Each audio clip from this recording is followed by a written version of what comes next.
Hello msikilizaji wa Vam TV Online, karibu katika mkasa wa kweli. Na mkasa wetu, binti ambaye ametuletea ni binti anaitwa Jonosia.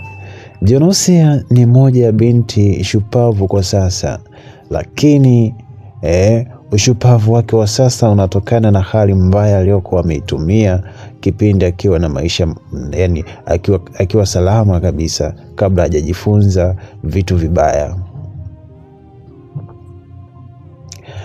Yeye Jonosia ameamua kutuletea mkasa ili tujifunze katika channel yetu ya Vam TV Online. Watu wajifunze maadili mema na sio maadili mabaya yanayoletwa na watu kwa tamaa fulani. Jonosia anasema mkasa wetu, nilijifunza usagaji kwa tamaa ya pesa. Sasa tutaenda kufahamu ilikuwaje na ni katika hatua gani ilitokea Jonosia akaamua kujifunza kitendo kibaya kama hiki. Yaani maisha ya njia ngumu haya. Mwanamke kwa mwanamke, ilikuwaje?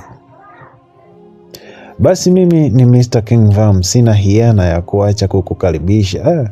Sijui Kiswahili halisi, sina hiana. Bwana, sina budi kukukaribisha katika channel yetu ya Vam TV Online, kuhakikisha unanipea support ya kulike na kutoa maoni yako, ili kwa mikasa na simulizi mbalimbali uweze kuzipata hapa katika channel yetu pendo kabisa. Jina langu naitwa Jonosia. Nilizaliwa huko Mwanza miaka iliyopita sana, lakini nilipokuwa na miaka 17 baada ya kumaliza kidato cha 4 nilihamia Dar es Salaam, kwani huko nilianza kazi ambayo niliajiriwa kwa kuuza duka, kwa sababu muda huo ilikuwa kuajiriwa yani kupata kwenda shule advance kwa kipindi kile ilikuwa naangalia matokeo mazuri sana. Kwa hiyo nilifeli, kwa hiyo sikuwa na pesa ya kwenda chuo, yani vyuo vya kati hivi. Sasa ikabidi nitafute kazi ya kufanya, na ndivyo nilivyopata kazi huko jijini Dar es Salaam, maeneo ya Gongo la Mboto. Maisha yangu sasa nikiwa Gongo la Mboto, maisha yaliendelea tu vizuri kutokana na kuwa nilikuwa nimeshapata kazi ya kuuza duka.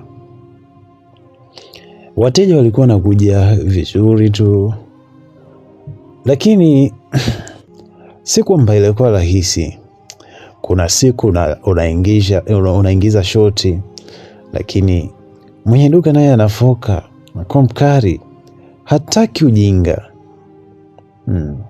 Ukishotisha 500 tu anafoka. Alikuwa mkinga. Hataki ujinga, yani kwa kweli. Sasa mimi Jonosia nilikuwa na marafiki kaza ambao nilika langu.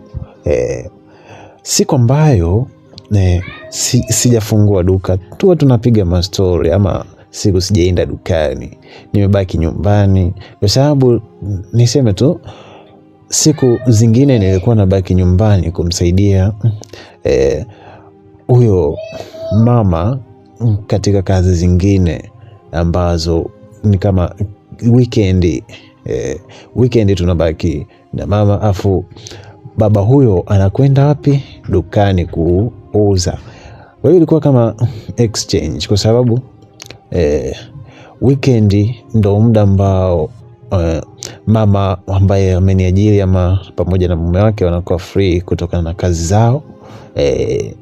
Lakini kumbuka kuwa mama ameajiriwa, ni mwalimu, lakini naye baba ni mwalimu ambaye ni mwalimu mkuu wa shule ya sekondari, lakini mama ni mwalimu wa shule ya msingi.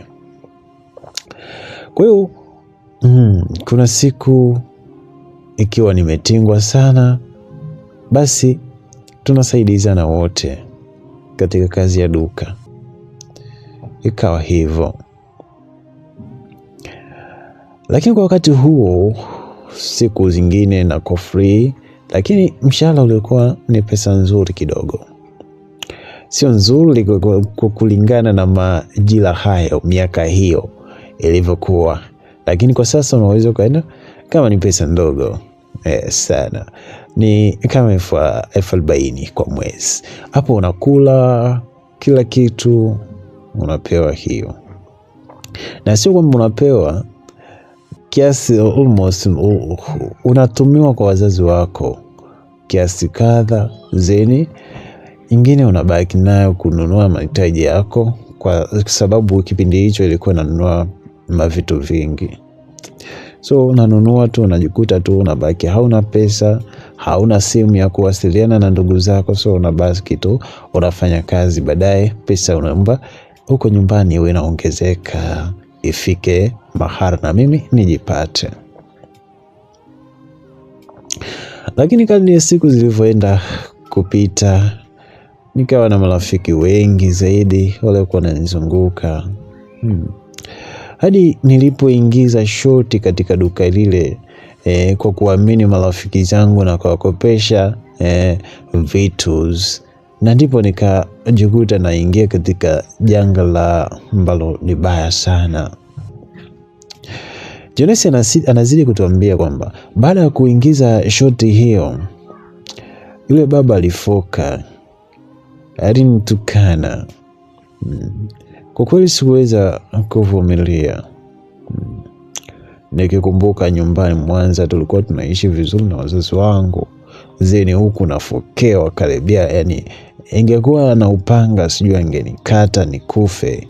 Lakini haikuwa mwanzo wangu wa kukata tamaa. Niliendelea kidogo kuuza, zeni nikaomba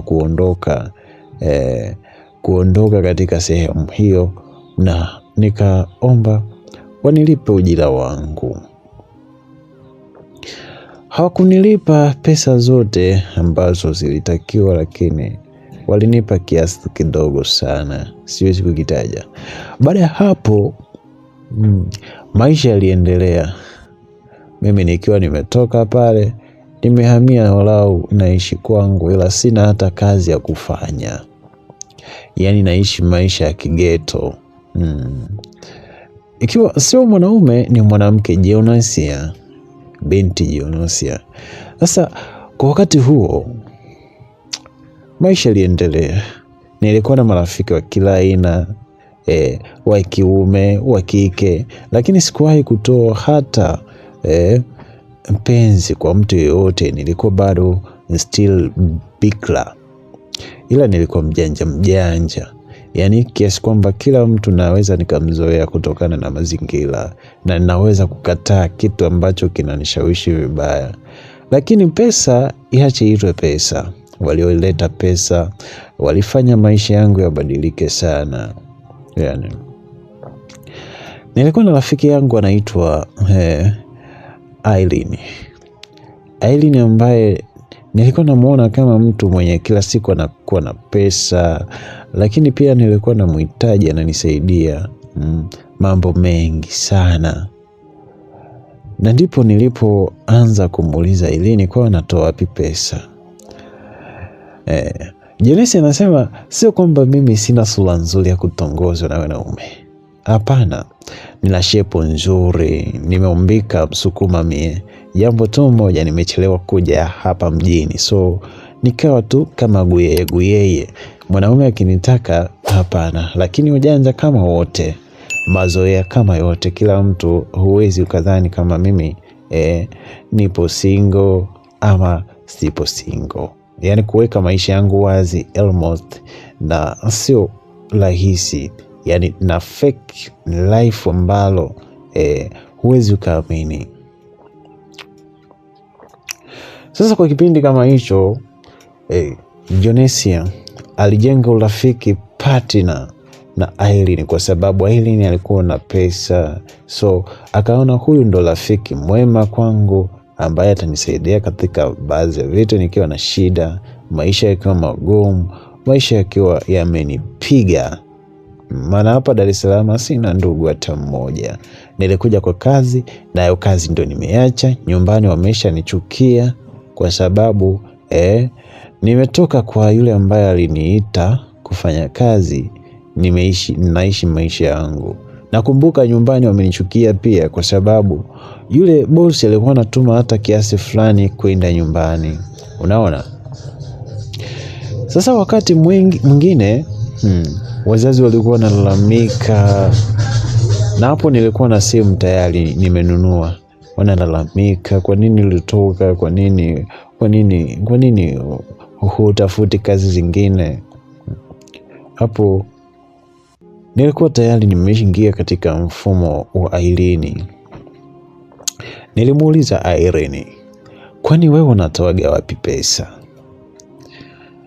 Siku hiyo nakumbuka alisema, acha nitakueleza siku moja ukiwa free, nitakuja, tutakula pamoja chakula kizuri, tupike, nikupe story nzima. Unajua? Basi siku hiyo nilisubiri sana. Kumbuka mkasa nilivyoingia katika usagaji kwa tamaa ya pesa. Basi siku hiyo Irene kweli alifika. Tulipika, tukala chakula kizuri ambacho hata sijawahi kupika mimi nikiwa nyumbani kwangu. Na siku hiyo ilikuwa special. Irene alikuwa amejiandaa kisaikolojia kwa ajili ya kunieleza yeye anafanyaje hadi anakuwa na pesa nyingi. Irene alianza kunipa story nzima kuhusiana na pesa zake.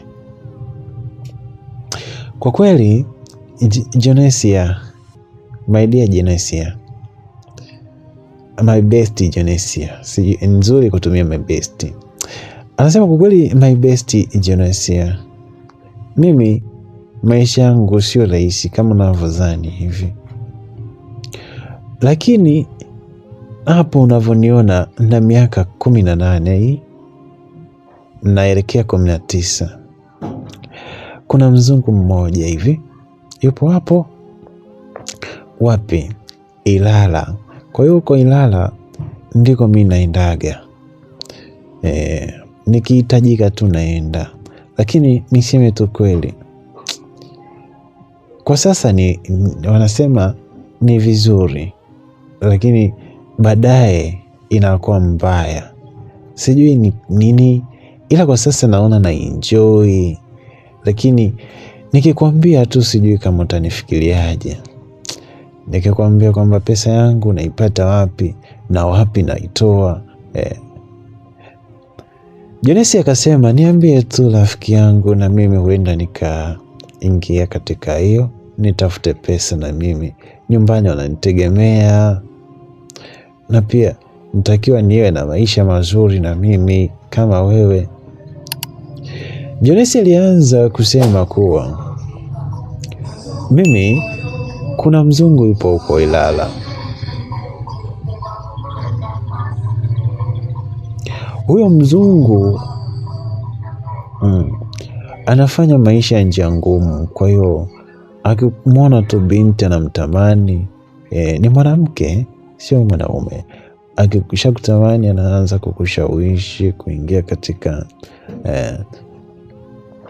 vitendo vya mapenzi ya jinsia moja. Na anakushawishi kwa pesa mingi sana, kwa kukupa ama kukuwekea kwenye simu, kwenye kadi.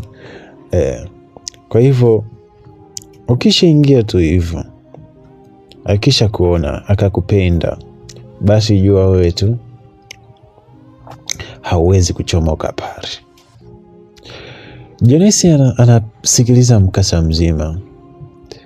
Irene anasema maisha yangu yalikuwa ya taabu, lakini nilikuwa na kasula kangu kazuri kama unavyoniona hivi, lakini vile ilikuwa saa 6 kwenye kifua ni saa 6, lakini kwa sasa ni makubwa, si unaona?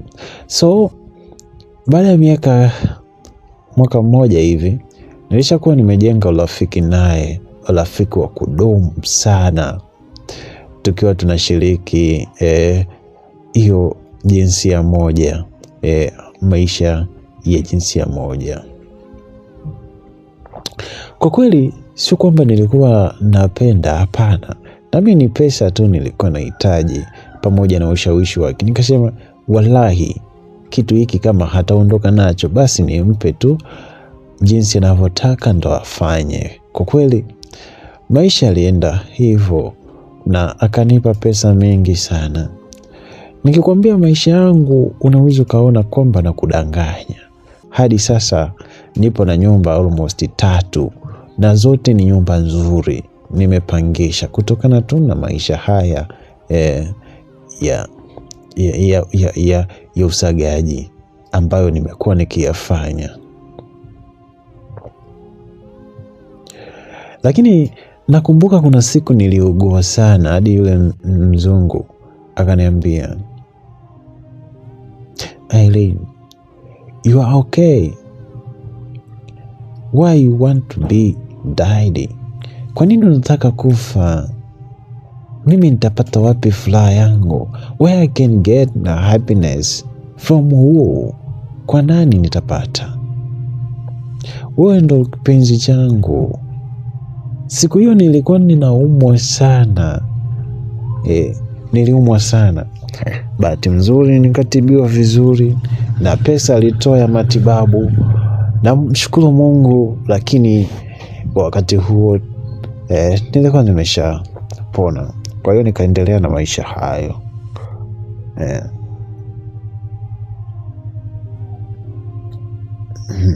Kwa hiyo kama unataka na wewe, naweza nikakuunganisha naye, kwani anatafutaga wanawake wengine ambao pia wanapenda kufanya hivyo vitu. Jonesia, kutokana na dini yake ya Ukristo, hakutamani, ila pesa tu ndo iliyomsukuma kufanya ajiunge katika hicho kitu ama hivyo vitendo. Jonesia anasema, nililazimika kumwomba Aileen anifundishe ni jinsi gani wanavyofanya. Aileen bila kusita, bila hiana, bila wasiwasi, akaanza kunifundisha, na kitendo ambacho kilinifanya nihisi na pagawa. Yani sijawahi kukutana na mwanaume, wala sijawahi kufanya kama hivi anavyonifanyia, ila nilijihisi kama ni kitu raha sana. Nilitamani kuendelea na nikatamani kufanya zaidi kwa siku nyingi zaidi. Baada tu ya kufanya siadi, nilienda kufika huko kwenye mlima Kilimanjaro, ambako nilihisi kama kweli huyu ndo mtu ambaye ni kama mwanaume tu, ila sijawahi kufanya nikiwa na mwanaume. Sasa ikawa ni shida kwake. Kutokana na hali hiyo ambayo ilikuwa imefanya ni feel happy kushiriki pamoja na mwanamke mwenzangu, kilikuwa kitendo ambacho hakijapendeza na hakimpendezi Mungu kwa kweli. Lakini ndo hivyo, hakuna shida tena, nishajifunza. Sasa natakiwa nipelekwe huko kunako pesa ambako zinatolewa. Kwa wakati wote ambao nilikuwa nasubiri sana Aileen aniunganishe na huyo mzungu wake bana. Jonesia nakumbuka anasema miaka ya Aileen kipindi hicho ilikuwa ni miaka 20. Alikuwa tu tayari anashimiliki majumba mengi. Na yeye na nilia Jonesia akiwa na miaka 22. Kwa hiyo alikuwa amempita miaka. Lakini Aileen alikuwa amezaliwa tu Dar es Salaam hapo, lakini hapendi maisha yake naye kuonekana kama ana majumba mengi, kutokana na maisha yake ambayo anafanya kwa njia isiyo ya halali. Unaona? Basi hakuweka maisha yake wazi. Alimsihi sana Jonesia asije akatoa siri yao, kwani sio vizuri, kwa sababu umeniomba tu nikuelekeze, na hivyo nataka umetaka kujifunza, karibu katika hiki chama. Moja kwa moja nitakuadi katika grupu letu ambalo tuna watu zaidi ya 50 wapo katika hilo grupu. Jonesia alisema hivyo. Lakini Aileen alisema hivyo. Alimwambia na kumsihi sana Jonesia asiwe awe na maisha yake tu, kwa sababu hakuna serikali inayoruhusu hayo mambo. Kwa hiyo awe makini sana. Awe makini sana. Baada ya kuishi tu siku kadha 3 mbeleni, Jonesia alipelekwa kwa huyo mzungu ambaye alikuwa anahitaji binti ambaye ni mzuri na ni mrembo. Hajawahi kuhusika na vitendo kama hivyo, ambaye pia ni bikra. Lakini kumbuka tu Nanilia, Irene amesha mzindua kwa nia ya kumfundisha kitendo hiko. Basi siku zilizidi kuenda. Baada ya kupelekwa, Jonesia alipelekwa kwa huyo mzungu. Alisema, "Hey, welcome." Kabinti kaijanja, hakana hata shepu. Yaani mzungu yule alikuwa hana hata shepu. Shepu imenyoka. Ni kama bibi fulani hivyo, miaka 35 hivi kwenda mbele. Alikuwa na jumba la kifahari. Nilivyoingia nilianza kuhisi nisije nikauawa maana hali sio sawa ukiona mazingira kama haya, yani mazingira makubwa, majumba makubwa afu ya kifahari. So nijiuliza, kwani anatoa wapi pesa? Basi maisha, Aileen akamwambia Kiingereza, wakaongea kwa kuchanganya na Kiswahili pengine, lakini kumbe hakujua kwamba mimi naelewa. Nilikuwa naelewa toka darasani, ila tu nilishindwa kufaulu form 4, unajua. Baada ya siku hiyo sasa, mzungu kanikaribisha, wakapika chakula, then tukara vizuri, tukashiba, tukapumzika kidogo, zeni tukapitiwa na usingizi kidogo, zeni tukaamka kwa ajili ya kufanya hicho kitendo. Akaniahidi atanipa pesa mingi sana. For the first time akasema, nitakufungulia account ya benki, unaweka pesa humo, niwe na kuwekea tu rahisi. Aliniahidi milioni 10 kunipa, lakini hiyo milioni 10 sio kwamba tutafanya siku moja tu. Siku zingi ambazo tutakuwa tuna sleep pamoja, tunafanya vitendo vyetu, tuna enjoy pamoja. Ni mwanamke kwa mwanamke, then tuna enjoy pamoja, then we go together. Basi ilifanyika hivyo. Nakumbuka tu alivyoanza kutomasa njiwa huwa wawili hawa kifuani. Nilihisi msisimko mkubwa sana. Yani ilikuwa hali sio ya kawaida. Yani sio ya kawaida hivyo. Basi baada ya kuanza hivyo, alifanya kila hatua ambayo mapenzi hufanyika zidi ya mwanaume, yani mwanaume na mwanamke. Ni kama tu upo na mwanaume kwa kweli. Na hadisia kama vile nimeshai kugulana, lakini the way nimewaletea mkasa huu ni vile ambavyo nishakutana na mwanaume. Naelezea tu vile ilivyotokea. Jonesia anaendelea kusema kuwa kwa kweli nilihisi msisimko, nilihisi macho kucheza kama vile namwangalia kwa nyuzi 90. Sijui kwa nyuzi 90. Yani sijui Kiingereza sahihi, Kiswahili sahihi kinaitwaje? Malienge sijui. By the way, this is Nyakyusa. Lakini Jonesia wetu ni Msukuma na ni mtu ambaye amekulia katika dini na kumwomba Mungu. Sasa kwa wakati huu Jonesia anasema tulikuwa kitanda kimoja, mimi, Jonosia, Irene pamoja na mzungu huyo, lakini nilisikia Irene akimuita jina la Kelness hivi. Sasa anaitwa Kelness.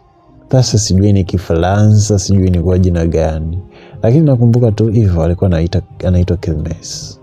Unaona, maisha bana yalinifanya tu nivutike kutokana na tamani pesa. Nataka pesa na mimi niwe na pesa hapa mjini Dar es Salaam. Dar es Salaam ni ngumu usipojiangalia ise. Kwa hiyo nikavutiwa sana nipate pesa niwe na simu kali. Kipindi hiko hakukuwa na iPhone ngapi hizo, so ilikuwa ni maisha ya kawaida tu kwa kipindi kile. Lakini kupata milioni 10, basi unanunua uwanja kama ni Ilala mjini pale, hata nyumba unaipata kwa kipindi kile. Jeresi anatuambia kwamba maisha yalizidi kuendelea tukijihusisha na vitendo hivyo. Na tena sasa hivi tulikuwa tunalala, yani mzungu anatufanya wote wawili kwa kitanda kimoja. Huyo sio mwanaume, ni mwanamke, Kernesia. Lakini baadaye nikaja kufahamu kwamba anaitwa jina jingine, anaitwa Oliva, lakini Kernesia ni jina linalotumia kwa Tanzania. Hasa kwa wakati huo Olivia ama Kernesia alikuwa anafanya hivyo, lakini kila mtu alikuwa na majukumu yake kwa kupokezana. Tena muda mwingine unakuta namwambia mwingine fanya hiki kwa mwenzio na mimi niendelee kufanya hiki ili I feel good, ajisikie vizuri, ajisikie furaha, tabasamu. Kwa hiyo tulikuwa tunafanya hivyo. Lakini katika chama chetu hawakuwa wanajua kwamba sisi ndo tupo na mzungu. Kwa hiyo kwamba mimi mgeni walikuwa wananitafuta. Sasa mgeni amejiingia, ameunga, tunaomba tutumie picha yake. Kweli nikatuma, wakaniona. Kuna wengine anaipenda, wakasema you single, what are you dating? Akasema nipo single, lakini kwa kuwa sikuwa najua kwamba ukishaanza kufanya kitu na mtu fulani tayari ushakuwa mke wake I think. Sasa ni mke, sijui sasa wanahitaji mke, na ni best friends, so wanashiriki mapenzi ya jinsia moja. Unaona? Sasa kwa wakati huo hakuna kitu ambacho sikujua. Nilikutana na marafiki wengi, wengine wakinikaribisha nyumbani kwao, na nilijenga urafiki mkubwa sana na watu wengi, kiasi kwamba hakuna mtu ambaye angejua wale watu kwamba sisi tunajihusisha na matendo hayo ya njia ngumu ama usagaji. Aise. Na kila nilipotembelea rafiki yangu, mandugu wa kwenye grupu lile walikuwa almost wote wamejenga nyumba nzuri. Wengine ni mabibi, wengine ni wakubwa, wengine wana mashepu. Kasoro mimi tu ndo na shepu natural ambayo Mungu ameshanijalia kutoka tumboni mwa mama yangu, na wala sijai kuongeza kwa sababu hata sitamani. Lakini nilikuwa na shepu ya kukaa kama namba 8 kweli. No. Sasa kutokana na hivyo watu wengi walianza kunitamani na kuniahidi ahadi kubwa na kutaka niwape.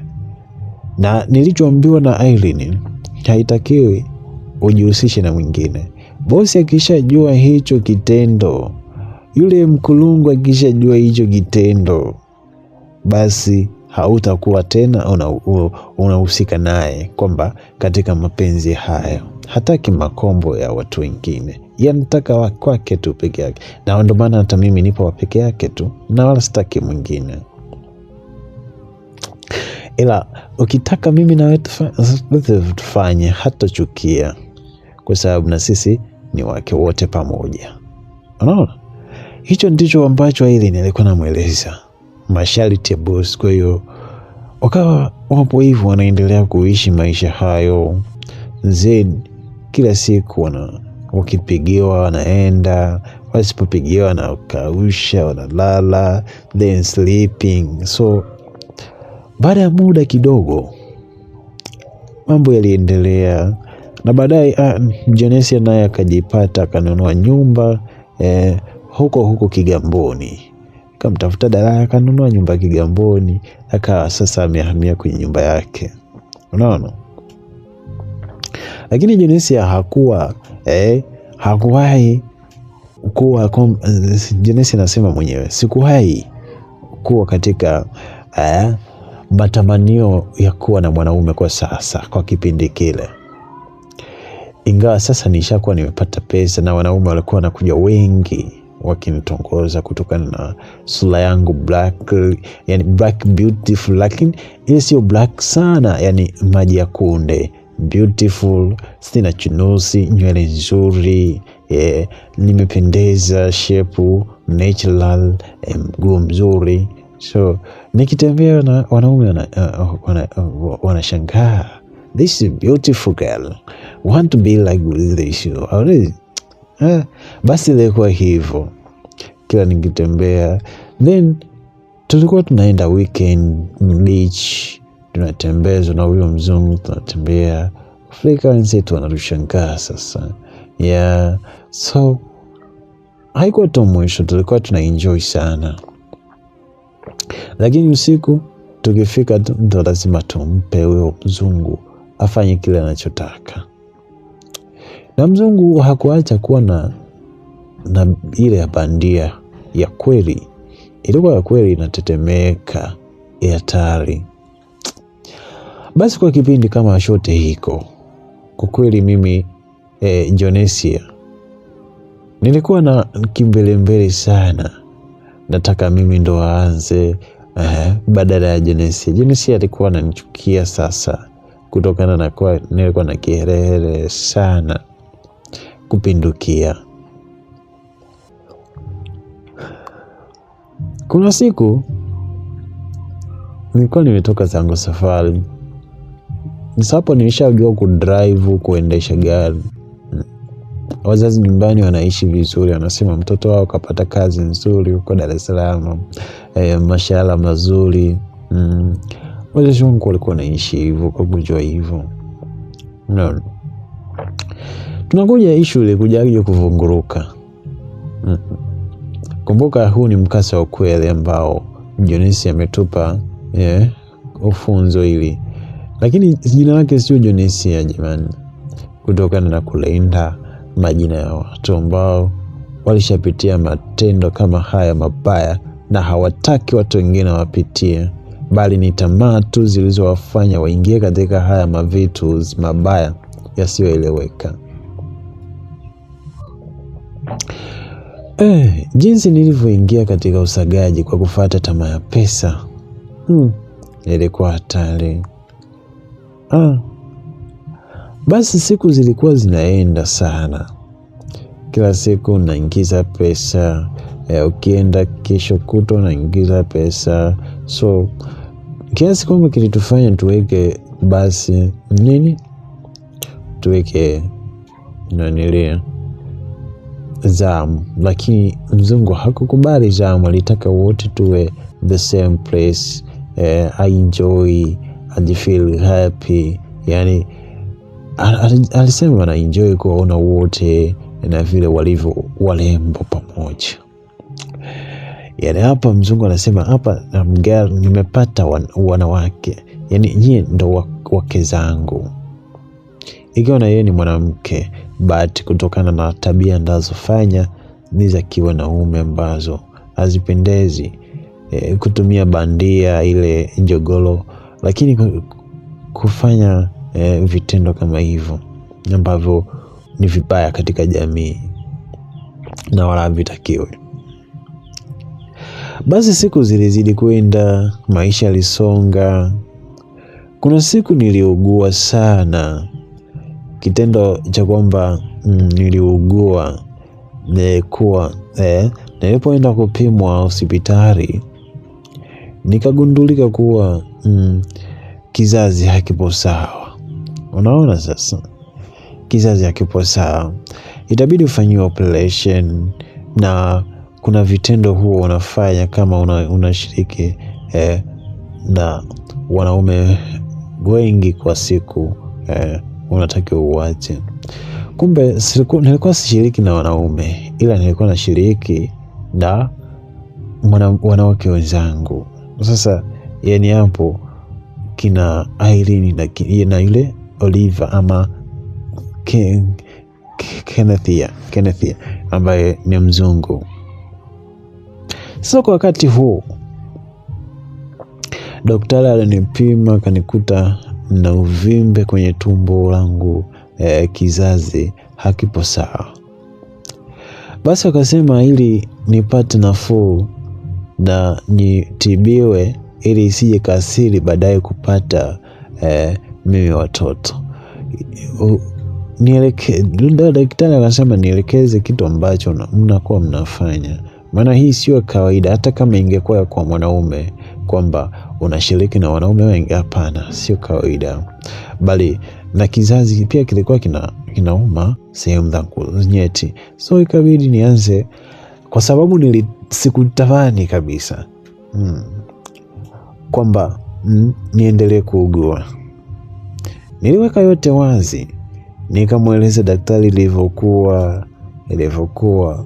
Baada ya kuvujisha tu siri zote hizo, daktari akanipa pole kwamba hivi vitu ni vitu ambavyo vinaharibu kizazi, baadaye ukitafuta mtoto hautaweza kupata, kwa hiyo nitakiwa makini sana.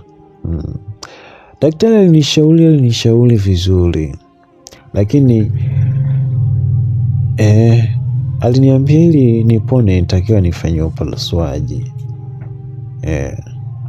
Kabla sijafanya upasuaji, sasa nilikuwa sina hata hela hapo. Ikabidi tena niendelee kufanya tu. Sasa nitafanyaje? Na hela zote nishanunua manyumba huko, nimeshajenga. Sasa nikaendelea kufanya kwa siri, nikafanya nikapata pesa nyingine ambayo ndio nikaenda kufanya upasuaji wa kizazi ili kizazi changu kiwe katika mfumo mzuri. Na lengo langu lilikuwa nikishapasuliwa tu fanywa upasuaji, basi nichopoke moja kwa moja, niondokane na haya maisha, niwasaliti, niwakimbie. Haikuwa rahisi. Nilivyofanywa tu upasuaji, nikasema mimi naumwa, nimefanywa upasuaji, nikawaeleza kila hatua na kuambia kwamba mimi sitorudi tena huko. Unaona? Nilivyosema hivyo wakaanza kunichukia, wakaanza kuniona mimi sijui nipoje, wakaanza kuchukia kwa kuwa walinipa siri zao za maisha yote, walinifanya nifanikishe kila kitu ambacho nilihitaji. Kwa hiyo wakaanza kunichukia. Ili ni kutokana na nguvu za imani alizokuwa anaamini katika nguvu za giza. Akaanza kuniendea kwa waganga, nianze kupata matatizo mengi nikumbane nayo. Kwa kipindi hiko ili ni kama alikuwa ashaona kama mimi nitamsimanga ama kumsema vibaya, lakini kumbe sivyo. Basi niliishi maisha ya tabu sana. Karibia kila siku nilikuwa napata kuumwa, nilikuwa naumwa hadi kafika kipindi nikaanza kwenda kwa waganga, lakini bado ikashindikana. Na ndipo mtu mmoja alinishauri kwamba hautaki kwenda kwa waganga, takiwa uende kwa Mungu, ukamwombe Mungu msamaha kwanza kwa kitendo ambacho ulikuwa unakifanya. Yule mtu sijui alikuwa anajua story nzima. Nilikuwa sijawahi kumweleza kwamba nilikuwa nafanya hivi na hivi, lakini huyu mtu akanieleza.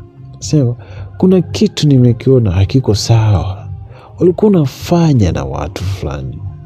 Kumbe siri zilikuwa zinatoka huko nje, na walikuwa kwamba hawajui, walikuwa wanajua vizuri tu,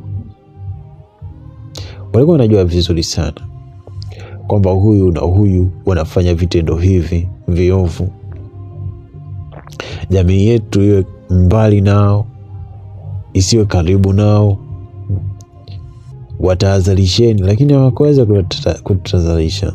Nashukuru tu Mungu aliweza, bila kuumwa kizazi hapo, huenda ningekuwa bado.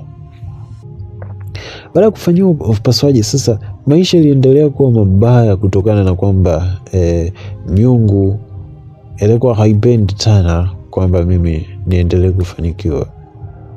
Wengi walisema kuna rafiki yako ameshaenda kwa waganga kukuloga, kufanya maisha yako yawe mabaya. Kwa hiyo jitahidi sana kuomba Mungu, nenda kashuke mbele ya wachungaji wakuombee maisha yawe ya heri. Katubu dhambi zako, katubu makosa yako, ili urudi katika hali iliyo nzuri. Kila nikimpita mtu anishauri kuhusu maisha yangu, nilikuwa nalala ndani sana, na nilikuwa naishi kwa mawenge. Pesa ilianza kuwa ngumu, licha ya kuwa nilikuwa nimepangisha nyumba zangu 2 nikiwa na miaka hapo, nilikuwa na miaka 24 hivi. Nina nyumba kubwa tu. Wao kasema enda fanya hiki na hiki. Wakubwa wakanishauri. Kabidi nianze kwenda kwenye maombi. Nashukuru Mungu, mchungaji alinipokea na kunifanyia maombi pamoja na watumishi wengine. Nilieleza kila kitu ambacho kilikuwa kinanikumba katika maisha ya usagaji, ambapo namshukuru Mungu, waliniombea kila siku nilipohitaji huduma, walinifanyia na kufanya maisha yangu yaendelee. Hivyo sikuwa na ubishi kuwaeleza jinsi ilivyokuwa, lakini sikuwahi kutoa siri za watu wengine kwamba sijui huyu anafanya hiki na hiki, huyu anafanya hiki na kile. Maisha yaliendelea kwa kasi sana, yani mimi nikiwa sina hata pesa. Basi kwa kweli niseme tu ukweli, pesa ndogo nilizokuwa napata kwa ajili ya kodi zilikuwa zinatumika katika mambo mengine ya afya yangu, kuhakikisha nakula vizuri.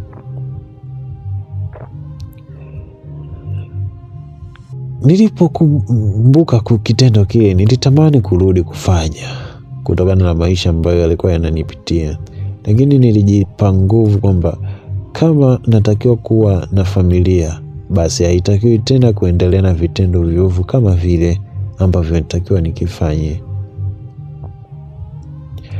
Aileen alikuwa ananipigia sana simu na kuniambia utajuta, lakini nikamwomba msamaha, kwani sikuwa na nia mbaya kusambaza taarifa ambazo hazina ukweli, ama ni za ukweli, ila kwamba ni wasambazia wana kijiji, wana mji wafahamu huyu mtu ipoje. Nikamwomba sana msamaha, lakini kwamba kwenda kwenye maombi sikuwahi kuacha. Nilikuwa naenda, naombewa vizuri na baadaye naishi vizuri. Aise, siku zilizidi kuenda mbio hadi maisha yangu yaliporudi katika hali ya unafuu, na ndipo nilipotengeneza uso wangu mzuri na kuwa safi, nikajiosha na kuvaa nguo safi, na kuwa mtu wa kupenda sana maombi kuliko kitu chochote ambacho kilikuwa karibu nami. Mkasa huu ni wa kweli, jinsi nilivyoingia katika usagaji kwa tamaa ya pesa. Sasa kuna siku ambayo Aileen alinitembelea nyumbani akiwa na lengo la kunishawishi nirudi katika kazi ile ya zamani ya usagaji, kitendo ambacho sikutamani kabisa kusikia mdomoni mwangu ama masikioni mwangu kwamba narudishwa katika ile hali. Nilijitahidi kukataa, ili ni alikuwa ananilazimisha, lakini wapi, nilikataa. Namshukuru Mungu, ila nilikuwa na hamu kweli kweli, lakini nilijilazimu kukataa kwa sababu bado nilikuwa na ndoto za kupata watoto, kwa sababu ningeendelea kufanya vile, huenda kizazi chote kingepotea huko mwilini mwangu, na ni ngumu sana tena kufanyiwa upasuaji ama operation kwa ajili ya kutengeneza vizuri kizazi afu ukaendelea kukifanyia mchezo. Nilijilazimu kukataa na kufumba macho hili swala. Hili swala lilikuwa baya yes, kwamba hadi muda mwingine ukiumwa tu nanilia, ukiugua na nini ile hedhi kwa wanawake, ilikuwa sehemu ya siri zote zinakuwa zinauma, kitendo ambacho hakijua kunitokea, licha tu baada ya kuanza kujifunza yale mambo ndivyo yalivyoanza kuniuguza majitu. So licha ya kuwa nilikuwa naumwa magonjwa kadha ambayo yalitokana na ile, lakini namshukuru Mungu, nilivyoenda hospitali nilipona na kutumia dawa nilishapona. Kwa hiyo sikutamani tena kurudi katika ile hali ya mfumo wa maisha yangu, japo ilikuwa na pesa mingi. So sikutamani tena, kwa sababu nilisamini na kukumbuka Mungu ndiye muhimu, na ni Mungu aliyeumba binadamu na mwanamke. Angekuwa Mungu kwamba angeumba tu mwanamke na ingekuwa na uwezo wa kupata na kuendelea kuwa na watoto wengi, basi ingekuwa sawa. Lakini kwa kuwa nilijua nimeshakosea Mungu, basi ilibidi tu nijitahidi kuvumilia, na kwa kuwa mimi nimelelewa katika imani ya kimungu, basi sikutamani tena kufanya vile vitendo. Nilijikita sana katika maisha ya maombi na kwenda kanisani waniombee. Junesi anatuambia siku moja, ikiwa nina miaka 25, nilibahatika kupata rafiki ambaye alikuwa anapenda sana ucheshi wangu. Tulipendana kutokana na ucheshi tu, basi akaniomba namba yangu nikimpea, tukaendelea kuwasiliana. Mambo yalikuwa yanaenda hivyo hivyo. Sikudhani kama angetaka kuwa anioe, lakini baadaye kitu kilitokea na kusema kuwa hello Genesia, I want to marry you. Akasema nataka kukuoa wewe, upo tayari? Niliguna kidogo, nikasema hapa ngoja nione tu atasemaje SMS ya pili. Nikabidi ninyamaze kidogo na kukausha. Akatuma tena SMS ile ile, hello my dear, hello my best friends, can we be in dating? Tunaweza katika kuwa mahusiano? Ikawa ni shughuli ngumu. Nikamjibu, why umeaski hivyo? Kwa nini umeuliza hivyo? Nimeuliza tu. Akaniambia sawa, nitakupa majibu yako muda ambao ukifika sahihi. Akasema muda gani? Unadhani muda sahihi ni muda gani? Wakipokonya tonge langu nitafanyaje? Unajua wewe ni mzuri sana kiasi kwamba hata mimi siamini kama nitakupata, but no way, nitajitahidi kujituma nihakikishe nakupata. Basi baada ya muda siku zikaendelea kuchati na kufanya mawasiliano hadi mwishowe wakafikia mwafaka, na baadaye Genesia akawaambia kina Irene kwamba yeye amepata bwana, hatajihusisha tena kamwe katika maisha yake juu ya vitendo vya usagaji, na kwamba ni tabia mbaya, na pia yeye aliwakaribisha waokoke na wamjue Mungu katika siku zao zote. Genesia alichukia sana kutokana na kitendo alichofanya. Irene alichukia sana kutokana na kitendo ambacho alifanya Genesia.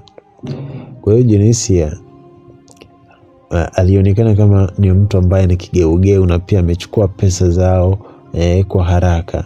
Lakini pia mzungu yule kuchukia kutokana na kwamba Irene alimleta mtu mnafiki kwake, yani hakufurahia kile kitendo. Kitendo kile kilimfanya Irene akose shibe yake tena, na hivyo naye akaachana na tabia ile. Kitendo cha kuachana na tabia ile Irene kilitokana tu na uamuzi wake pia binafsi ambao aliufanya yeye kama yeye. Lakini kwa awamu hii yeye hakwenda kuombewa, alienda kwa mganga fulani hivi kwamba naomba mganga nifanyie hiki kitu kisitamani katika mwili wangu, nisikifanye tena, na nikifanya tu niwe lazi kuondoka duniani. Aliondoka kwenda kwa mganga kwa hasira kutokana na vile alifukuzwa na Nanilia na yule mzungu Kenneth. So kitendo kile kilimuumiza sana, japo baada ya muda tu alitamani kufanya. Kenneth yule mzungu alimpigia Irene akatamani sana, lakini akakumbuka kiapo ambacho ameshakiweka kutokana na maisha yake. Na baadaye Irene aliugua ugonjwa mkubwa sana uliofanya hadi kupoteza maisha yake. Na hiyo siku Jenesi anasema sitosahau.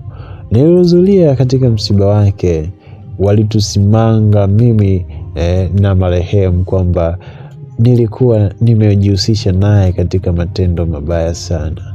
Ikumbukwe hapo ilikuwa bado sijafunga harusi. Kwa hiyo kile kitendo kilichosemekana kwenye msiba wa Irene kilifanya kifikie boyfriend wangu ambaye alinipenda kwa moyo wa dhati hadi akafanya kughairisha kunipenda tena.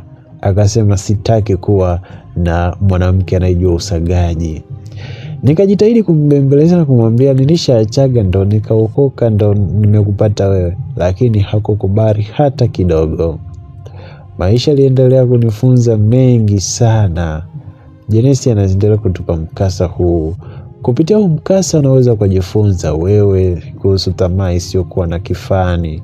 Yani usitamani vitu ambavyo hauna uwezo navyo kuvipata. Kwa wakati ule, kwa kweli Jenesi anasema baada ya kuachana na yule boyfriend wangu ambaye alitamani kunioa, basi ikabidi niendelee na maisha yangu. Lakini kuna mkaka mmoja alijitokeza. Yeye alikuwa hasali, ila alikuwa ananipenda kinyama mno kutokana na maneno ya mtaani walikuwa wanasema. Kwa hiyo akavutiwa na mimi tu hivyo hivyo. Akasema mimi nipo tayari kukuoa. Naona huyo mwanaume mjinga amekuacha kwa sababu tu uliwahi kujihusisha na hivyo vitendo. Wacha mimi nikuoe kwa sababu umesema umeshaachana na matabia hayo mabaya ambayo hayatakiwi katika jamii. Basi akafanya hivyo. Hatukufunga ndoa ya harusi, japo ilikuwa lazima utengwe kanisani kwetu kama hujafunga ndoa ya harusi.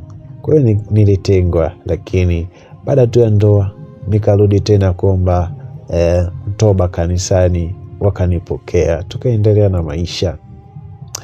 Maisha yangu na yule mwanaume yalikuwa mazuri sana. Niseme tu kwamba yalikuwa mazuri, kila alichotaka alipata, lakini kuna shetani alijitokeza katika maisha. Yule mwanaume alikuwa anapenda wanawake wengi. So kitendo hiko kilifanya mimi niumbe sana katika mawazo na fikra na tafakuri. Na kitendo hicho kilifanya hata mtoto aliyekuwa tumboni mwangu akose afya ya kuishi tumboni sawa. Kitendo ambacho mimba ikatoka na kuharibika vibaya. Mawazo yalikuwa yananifanya niwe na pressure, kupanda kwa pressure. Kusikia mwanaume wangu yupo na mtu fulani, nasikia hofu na pressure inapanda. Hivyo ikawa hivyo. Na baadaye yule mwanaume alinitelekeza baada tu ya mimba kuharibika. Akasema sitaki wewe, ushaharibika na maisha yako yale ambayo ulikuwa unafanya, sasa sikutaki.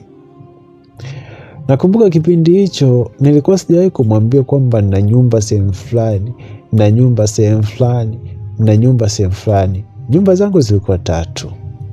Unaona? Zote zilikuwa za wapangaji, so sijawahi kumwambia. Baada ya kuachana tu nikajaribu kudai kwenda mahakamani kudai vitu ambavyo tumefanya pamoja, lakini akakataa na kukataa kata. Akasema huyu mwanamke alikuwa na tabia mbaya, simtaki, na wala hajawahi kunisaidia kitu chochote kile. Basi ikawa hivyo, tukaachana. Maisha yalinifunza mengi sana. Kumwamini mtu bila kumchunguza vizuri ilikuwa ngumu sana kwangu tena. Sasa niliendelea na biashara zangu ndogo ndogo, nikiwa naishi vizuri tu na watu wakanipenda katika jiji fulani hivi. Nilikuwa nimehama Gongo la Mboto, nimeenda Ilala huko karibu na huko. Ilala ni Gongo la Mboto hilo, si lakini nilikuwa nimehama sehemu moja kwenda sehemu nyingine, lakini ni kanisa sikuhama, yani ni kama kijiji tu, lakini narudi kusali pale pale. Nilikuwa nasali hadi pale ambapo nilipohamia kanisa lingine ambalo nalo lilikuwa la kanisa hiyo, lakini lilikuwa maeneo mengine. Kutokana na sifa ya kule nilikokuwa naishi walikuwa wananijua, hivyo nikahamia huko ambako hawakujua sifa zangu. Na baadaye nikapata tena mpenzi ambaye alinipenda kwa moyo wake wote. Nilimweleza kila kitu ambacho nimepitia katika maisha yangu, nikamwambia kila aina ya tendo nililofanya na nililokosea, lakini sikumweka wazi katika miradi ambayo nilikuwa naimiliki. Na ndipo nilipopata huyo mwanaume. Huyo mwanaume alinioa kwa harusi, licha ya kuwa nilipopata tu mimba, yeye akawa ameshatangulia mbele ya haki. Yani nilikuwa nakutana na mikosi sio kawaida. Alitangulia mbele ya haki nikiwa na mimba ya miezi 8.